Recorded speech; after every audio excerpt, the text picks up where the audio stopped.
Why is it that the desires that we find deep in our hearts are so far from the life that we find ourselves living? There was a heart that we had as a boy, filled with wonder and dreams of battle, adventure, beauty. And somewhere in the process of boy to man, most of us lose heart. And in order to find the life that we are still looking for, we have to go back. We have to get those lost parts of our heart back.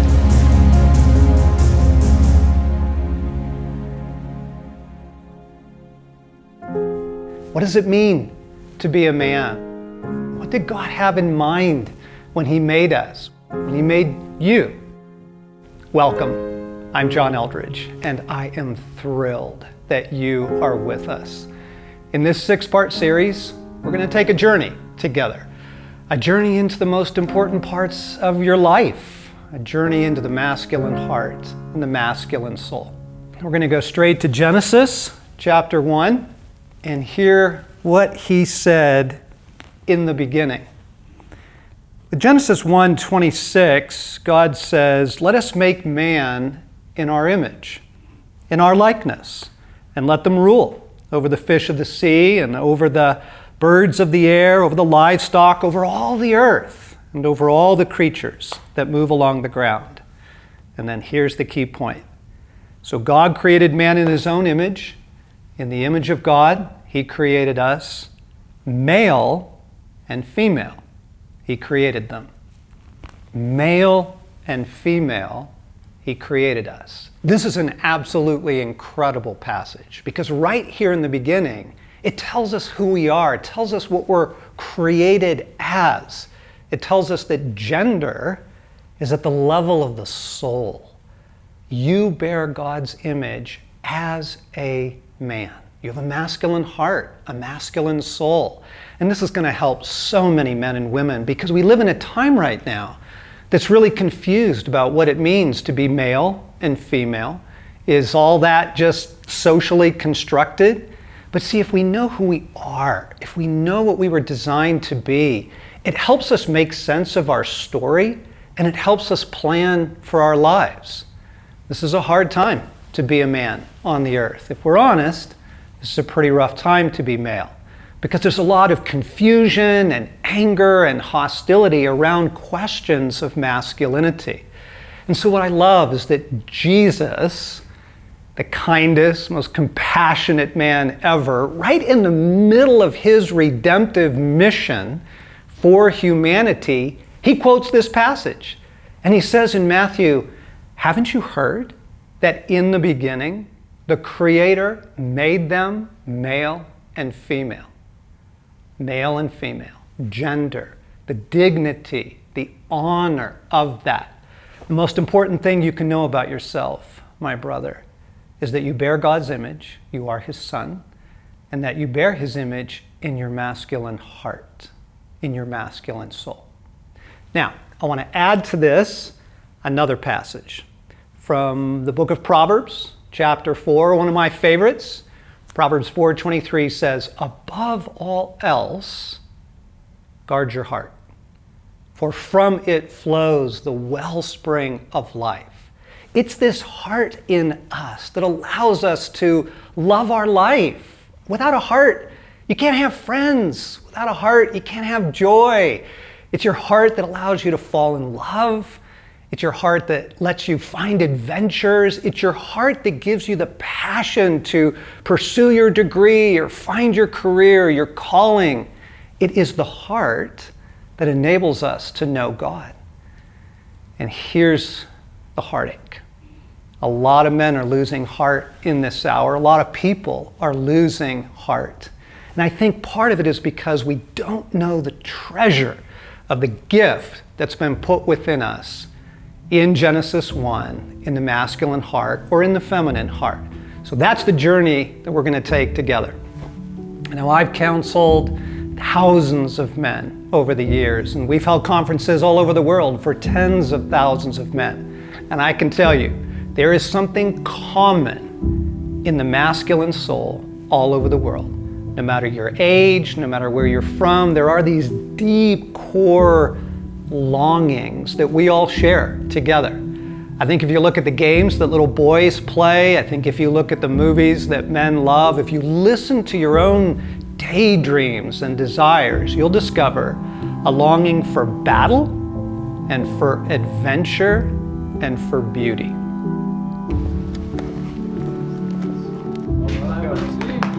How are you? Yeah. I guess I was thinking of me when my kids were on your left.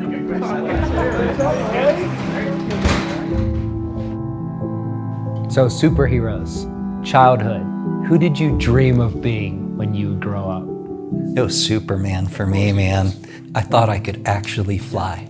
Like if I believed enough, I would actually fly. So I'd put a big pillow out in the basement and I would run as hard as I could and jump and try to fly. And I was Superman too.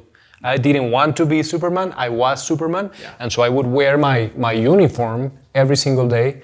And I even learned how to fly. What I never learned was how to land.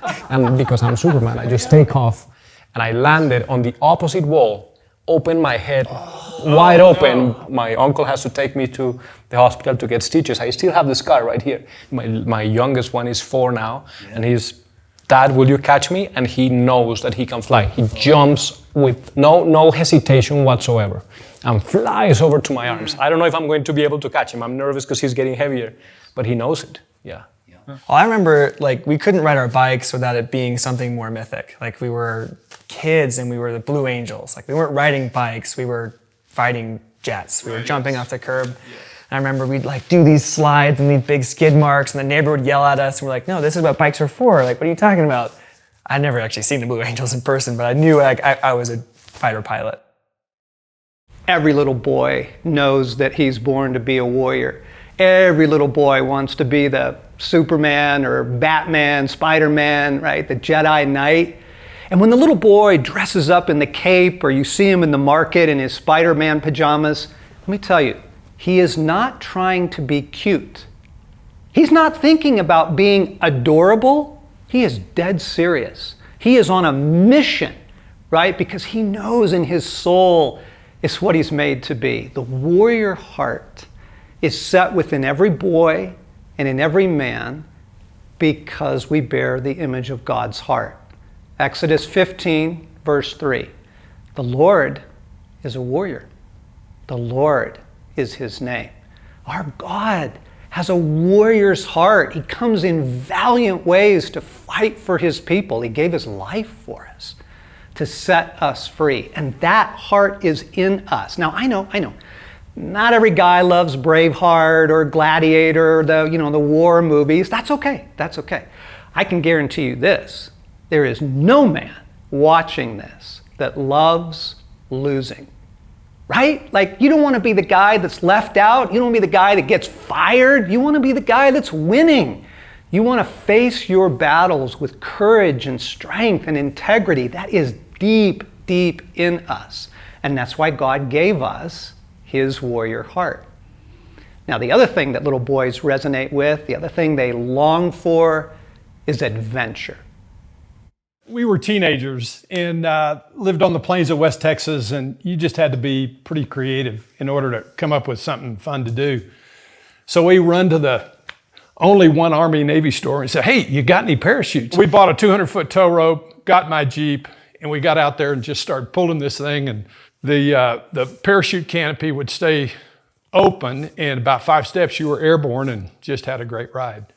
Now, if there was no wind, you might have to run 25 miles an hour to get airborne. And you say you can't run that fast, but you can if you're tied onto the back of a Jeep. We had this friend named Danny. That rope that created the lift finally went back up on top. And when it did, Danny just took off right out of our presence. He just takes off in the wind and hits out there in the field, 8 guys chasing him, and finally he hits a barbed wire fence, and we took Danny in to the hospital, and he told us, he says, my mom and dad told me to quit hanging around with you guys.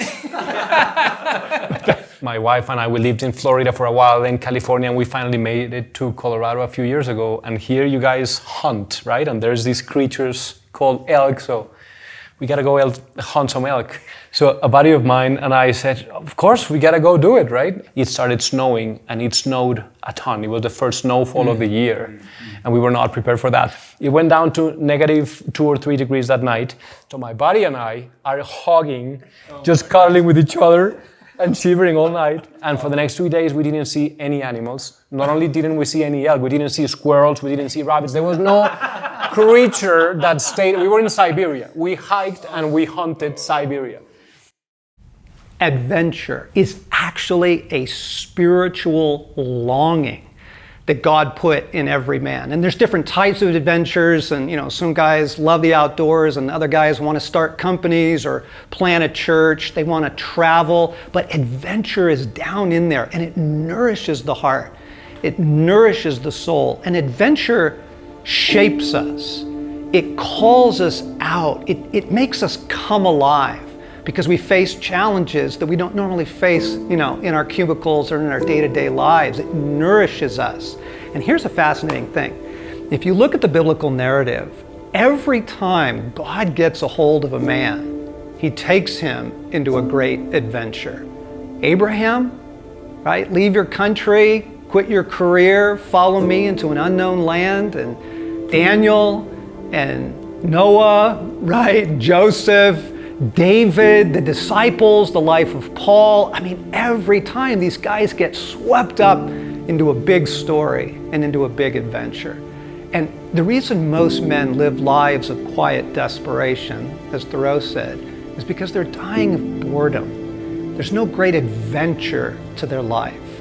So battle and adventure, and the third desire, longing that you see developing in the heart of boys and then coming out in the movies that men love and in our daydreams, is the longing for beauty. We were on our honeymoon and we went to Hawaii, so we're sitting on the beach and I'm reading something, and then I notice that she's paying attention to this guy surfing. So I tell her, you know what, I think I'm gonna go surf a little. And she's like, surf? You're gonna take some surfing lessons? I'm from Colombia. I grew up in a city at 9,000 feet of elevation, right? Never surfed in my life. The first wave that comes in, I'm still paddling out. That thing flips me and I begin to just fight for my life, holding on to that board. And I said, I'm done, I'm out. So I'm walking out. I couldn't even stand on the board. I didn't learn how to surf that day, but what I did learn is the reason why these surf guys wear rash guards, these tight shirts. My nipples begin to burn. And I'm walking out of the water and I see my wife coming towards me and she's like, what's wrong, honey? And I'm, no, nothing, everything. No, I mean, your nipples, they're bleeding. That was me trying to fight for the beauty. Why does it feel as though the stories that come are the ones where I look like an idiot? I think of the flower I carried around in my backpack for one day in high school because I was going to ask Catherine out to be my girlfriend at the end of the day, but I kept chickening out, and by the time I found her in the hallway, opened my backpack, it was this wilted, sad-looking rose, but I pulled her over, so I pulled it out and I gave it to her anyway, and she was like, "Oh, thank you." And I'm like, I have to be homeschooled now. Like, it's over. I'm out. I can remember when I was in college and I had gone through a pretty radical conversion in my faith. And what I wanted most was to be a loving father and a loving husband. Fast forward, fell in love with Sherry, and we're now 20 years in. And that was my heart's desire, to be the husband she deserves and to rescue the beauty. And about halfway in that story, she was struggling with some deep anxiety and depression that was more than we could manage. And we did everything we knew to do. And in the end of that chapter, we ended up having to seek professional help in an institution. We had to check her into a treatment facility. And I'll just never forget being in a parking lot, balling up in my truck, just in a physical ball, thinking like, what's happened? Like, all I wanted was to be a good man towards a wife and children. And like, how did I find myself in this story? The longing for the beauty, the dilemma of the beauty, the desire to prove ourselves to the beauty, all of it. It's right out of Genesis. It's right out of Adam's story. Because after God gives him this fantastic world filled with adventure, then he says, but something's not right. In Genesis 2, he says, it is not good that man should be alone.